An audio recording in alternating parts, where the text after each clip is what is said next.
¿Alguna vez te has encontrado con una norma, un decreto, que sobre el papel es perfectamente legal, pero que choca frontalmente con un principio fundamental, con, no sé, con el sentido común de la justicia?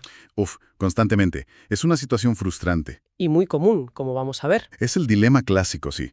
Cuando la letra pequeña de una ley parece ir en una dirección, pero el espíritu del sistema, el alma de la Constitución, va justo en la contraria. Un conflicto entre lo que es legal y lo que es legítimo. Ahí está. Exacto. Pues hoy vamos a sumergirnos en un análisis a fondo de un documento que aborda precisamente esto. Se centra en el sistema colombiano, es verdad, pero las ideas que plantea sobre la supremacía constitucional, bueno, son universales. Totalmente. Nos van a dar unas herramientas de análisis potentísimas. Esa es la idea. El texto, de hecho, propone algo muy visual. Nos invita a dejar de ver el sistema legal como una simple torre de ladrillos, uno encima de otro, y empezar a verlo como un organismo vivo. Me gusta esa imagen. Claro, donde cada parte tiene que funcionar en armonía con el cerebro, que es la Constitución. Y esa es nuestra misión hoy. Vamos a ir mucho más allá de la típica imagen de la pirámide de Kelsen que todos estudiamos en la facultad. Se queda corta, se queda muy corta. Exploraremos una idea que a mí me parece brillante. La Constitución no es solo el techo de todo el sistema legal, sino también su sistema operativo. Y veremos qué pasa en la práctica, en el día a día, cuando una ley, un decreto o un simple acto administrativo choca de frente con la Constitución. Bien. Empecemos por esa metáfora que todos conocemos, la pirámide normativa. Es útil, es visual, nos da una idea clara de la jerarquía. Sí, para empezar está bien. Pero, y esto es lo primero que destaca el análisis que tenemos delante, dice textualmente, aunque útil, esta metáfora es incompleta. Y esa es la gran pregunta. ¿Qué es lo que le falta a esa imagen tan clásica? Pues le falta una segunda dimensión. La pirámide solo nos muestra la dimensión vertical, la jerárquica. La de arriba abajo. Eso es. Es lo que el autor llama la idea de la Constitución como techo. Y es muy sencillo de entender. Ninguna norma inferior, sea una ley del Parlamento o un reglamento municipal, puede contradecir la Constitución. Si lo hace, es nula. Si lo hace, pierde su validez. Es el principio de superioridad, el ABC del derecho constitucional. Vale, eso es lo que estudiamos todos, la jerarquía pura y dura, el techo que impide que nada se construya por encima. Ajá. Pero el análisis dice que se queda corto, que falta algo esencial. Correcto. Falta la dimensión funcional, la horizontal. Y aquí es donde entra en juego el concepto que es rompedor. La Constitución como sistema operativo Ajá. ya no es solo un límite por arriba, es el software que corre por debajo y que hace que todo lo demás funcione. El texto lo explica muy claro. Todas las normas, absolutamente todas, deben interpretarse y aplicarse de acuerdo con los principios, los valores y los fines de la Constitución. Espera, eso es clave. Incluso si no hay una contradicción literal y directa. Ahí está el kit de la cuestión. O sea, que no hace falta que una ley diga prohibido el derecho X para ser inconstitucional. Exactamente. Puede que una ley sea formalmente impecable, pero si su aplicación práctica va en contra del espíritu de la Constitución, por ejemplo, si discrimina o si es desproporcionada, entonces ese sistema operativo da un error. Un pantallazo azul. Un pantallazo azul constitucional, sí. Y de ahí sale la frase más provocadora de todo el documento, que lo resume todo. Sí, aquí es donde la cosa se pone seria. El autor lo dice sin rodeos. Una norma puede ser legal y aún así ser inconstitucional. Vamos a desgranar esto porque es una afirmación que le puede explotar la cabeza a más de uno. Sí, aquí es donde la cosa se pone seria. El autor lo dice sin rodeos. Para que algo sea legal pero inconstitucional, tiene que haber un choque. Y el documento hace una especie de taxonomía de estos conflictos que me parece muy útil para ponerle nombre a las cosas. Sí, para identificar el problema. ¿Cómo se manifiestan esos choques en la práctica? A ver, el análisis identifica 4 tipos. El primero es el más evidente, la contradicción directa. Blanco y en botella. Eso es. La norma inferior dice explícitamente lo contrario a la Constitución. La Constitución dice A y la ley dice no A. Blanco contra negro. No hay mucho que discutir. Ese es fácil de ver, pero la vida real suele estar en los grises, ¿no? Claro. Ahí es donde entran los otros 3 tipos, que son mucho más interesantes. El segundo es la contradicción indirecta. Indirecta. Aquí no hay un choque de textos, pero la norma, en su espíritu o en sus efectos, acaba vulnerando un principio o un derecho constitucional. Ponme un ejemplo. Pues, por ejemplo, una ley de tasas judiciales que, sin prohibir el acceso a la justicia, lo hace tan caro que en la práctica resulta imposible para mucha gente. Entendido. No lo prohíbe, pero lo impide. Vale. ¿Cuál es el tercer tipo? El exceso de competencia. Ocurre cuando la autoridad que emite la norma actúa más allá de lo que la Constitución o la ley le permiten. Vamos, que se sale de su carril. Se extralimita. Exacto. Imagina que el Congreso aprueba una ley para regular el ruido industrial en las fábricas. Y luego el Gobierno, al reglamentarla, saca un decreto que de paso prohíbe cualquier tipo de música en bares a partir de las 10 de la noche. Se está excediendo, va mucho más allá de lo que la ley le permitía desarrollar. Clarísimo. Es como si el Ministerio de Sanidad de repente se pusiera a regular el tráfico aéreo. Y el último tipo me parece el más peligroso, porque es el más sutil de todos. Sin duda. Es la desviación de finalidad. Suena mal. Y lo es. Ocurre cuando la norma se usa para fines distintos o contrarios a los que la Constitución prevé. El ejemplo clásico es una medida que, con la excusa de la seguridad pública, en la práctica se utiliza para reprimir la protesta social o limitar la libertad de expresión. La herramienta es legal, pero el uso que se le da es profundamente inconstitucional. Me gusta mucho una palabra que usa el autor para describir lo que pasa cuando se da uno de estos choques. Dice que la supremacía constitucional desactiva la norma inferior. Sí, es muy precisa. No es que la norma esté mal, es que queda invalidada, sin efecto. Es una palabra muy gráfica, desactiva, como si le quitaras la corriente. Si la Constitución es el sistema operativo, como dice el análisis, tiene que haber una herramienta para ejecutarlo, ¿no? No puede ser solo una declaración de intenciones. Claro, necesita un programa, un ejecutable. Eso es. ¿Cómo se traduce esa irradiación de principios y valores al día a día de un juzgado? Pues la herramienta fundamental, el ejecutable de ese sistema operativo, es lo que el texto denomina el principio de interpretación conforme. Es la clave de bóveda de todo el sistema. ¿Y qué significa exactamente? Significa que un juez no es un robot que coge una ley y la aplica sin más, como si fuera una instrucción de un manual de IKEA. Antes de aplicarla, tiene la obligación de verificar su compatibilidad con la Constitución. O sea, que hay un paso previo, un filtro obligatorio. Un filtro ineludible. Y aquí viene lo más potente. Si una norma admite varias interpretaciones posibles, el juez está obligado, no es una opción, es una obligación, a elegir la que sea más conforme con la Constitución. Ah, o sea que el primer impulso no es anular la ley, No, es intentar leerla con las gafas de la Constitución puestas. exacto. La idea es intentar salvar la norma, mantenerla dentro del sistema, siempre que sea posible alinearla con los principios constitucionales. Pero eso le da un poder enorme al juez, ¿no? ¿No existe el riesgo de que cada juez interprete la Constitución a su manera y se genere una inseguridad jurídica tremenda? Ese es el gran debate, y el texto lo aborda. El límite es que el juez no puede inventarse una interpretación que fuerce el texto de la ley hasta hacerlo decir lo contrario de lo que dice. No es un acto de creación. No, es un acto de preferencia. Entre las lecturas posibles y razonables, debe escoger la constitucional.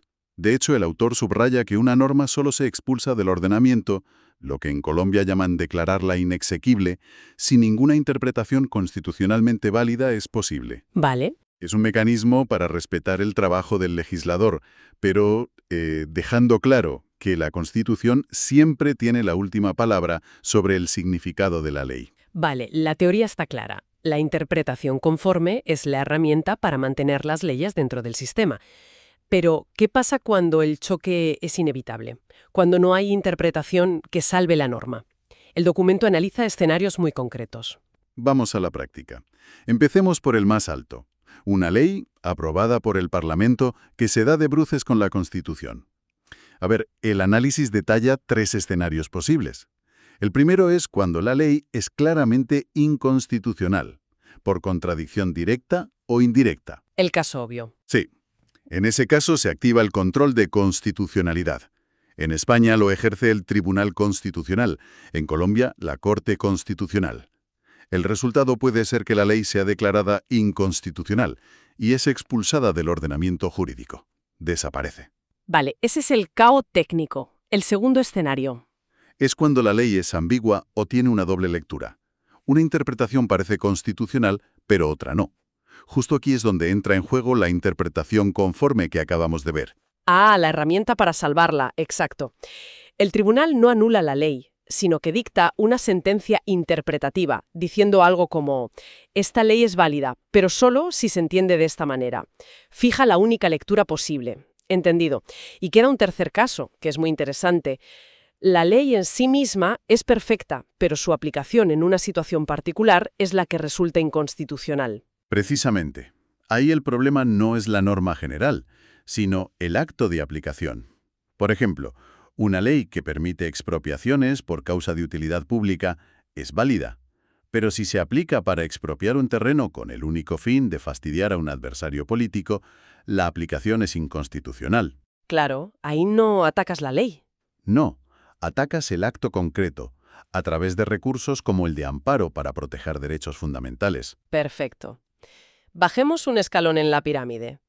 ¿Y qué ocurre con los decretos del gobierno? Que están subordinados tanto a la ley como a la Constitución. ¿Tienen menos pedigrí que una ley del Parlamento? Pues el documento distingue entre los dos tipos principales. Primero, el decreto reglamentario, el que desarrolla una ley. El más común. Sí. Si ese decreto se excede, como en el ejemplo del ruido que pusimos antes, y crea obligaciones que la ley no preveía, el texto es tajante. Es ilegal y potencialmente inconstitucional, y se puede anular. Se puede anular ante la jurisdicción contencioso-administrativa por pasarse de la raya. Y el otro tipo, los decretos ley. Esos son los que se dictan en situaciones excepcionales, de urgencia. Para estos, el control es muchísimo más estricto. El autor usa una metáfora genial. La Constitución actúa como un doble candado. ¿Doble candado? Sí, no solo se mira si el contenido del decreto viola derechos, sino que se revisan requisitos formales muy exigentes. Que la situación sea realmente urgente y necesaria, que las medidas sean proporcionadas, es un escrutinio feroz. Llegamos al campo de batalla del día a día, el escenario que el propio análisis califica como el más frecuente en la práctica. El choque de la Constitución con un acto administrativo. Una multa, una resolución, una licencia denegada.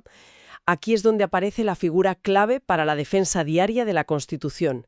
La excepción de inconstitucionalidad. ¿Suena potente? Y lo es. La situación es la siguiente. Un acto administrativo puede ser formalmente válido, seguir todos los procedimientos y ser legal, es decir, ajustarse a la ley que lo permite. Pero, a pesar de todo, puede ser materialmente inconstitucional, porque en el fondo viola un derecho fundamental. Exacto, porque viola un principio o un derecho. ¿Y qué se hace entonces? Hay que iniciar un proceso larguísimo para anularlo. No, y eso es lo bueno. Un juez o incluso una autoridad administrativa puede y debe dejar de aplicar el acto en el caso concreto. Ah, solo en el caso concreto. Es fundamental entender esto. No se anula el acto para todo el mundo, no desaparece del sistema. Simplemente se neutraliza su efecto para las partes de ese caso. Entonces, si un ayuntamiento me pone una multa basándose en una ordenanza que viola la Constitución y yo recurro, el juez puede decir: esta multa no se le aplica a esta persona. Justo eso. Pero la ordenanza sigue existiendo para todos los demás, hasta que no haya un proceso de anulación general, ¿correcto? Exactamente. Se desactiva solo para tu caso. Es como un interruptor de emergencia individual, no como demoler el edificio entero.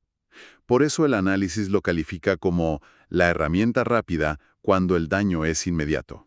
Claro, no tienes que esperar años. No, y convierte a cada juez, por pequeño que sea su juzgado, en un guardián directo de la Constitución. Todo esto que estamos hablando cambia por completo la figura del juez. Me quedo con esa frase demoledora del texto. Ningún juez puede excusarse diciendo: yo solo aplico la ley. Es que eso ya no vale. Dinamita la concepción tradicional del juez como una simple boca que pronuncia las palabras de la ley. Totalmente. El autor profundiza en esa idea, explicando que velar por la supremacía de la Constitución no es una opción o una herramienta que el juez pueda decidir usar o no. Es un deber funcional. ¿Un deber? Sí. De hecho, afirma que en este modelo todos los jueces son jueces constitucionales en potencia. Desde el juez de paz de un pueblo pequeño hasta un magistrado del Tribunal Supremo, todos tienen el deber inexcusable de hacer que la Constitución prevalezca. Es una responsabilidad enorme. ¿Y qué pasa si un juez se olvida de este deber?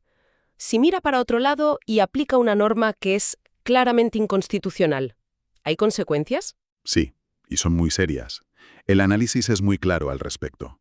Aplicar una norma que es manifiestamente inconstitucional se considera una falla del servicio judicial. ¿Una falla del servicio? Y esto es muy importante, porque esa falla puede generar responsabilidad patrimonial del Estado.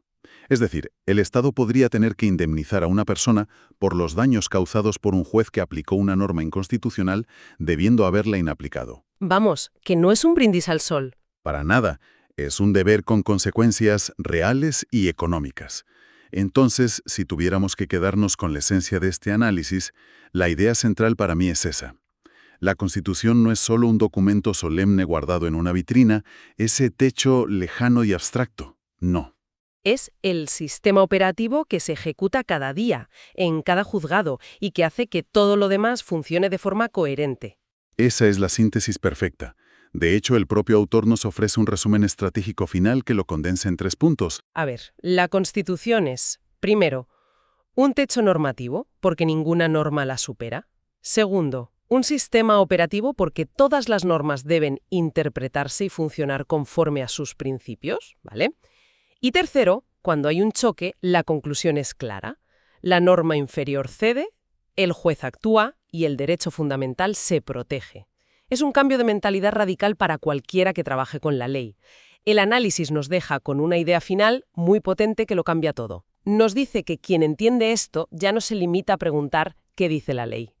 Esa pregunta se queda pequeña. La pregunta verdaderamente importante, la que hay que hacerse siempre, es otra. Es un filtro distinto. Un nuevo paradigma de análisis jurídico. Exacto. Y esa pregunta, que queda flotando en el aire como una reflexión final, como un desafío, es: ¿resiste el estándar constitucional? Esa es la pregunta. Ese es el nuevo filtro para analizar cualquier ley, cualquier decreto, cualquier situación jurídica. Y lo cambia absolutamente todo.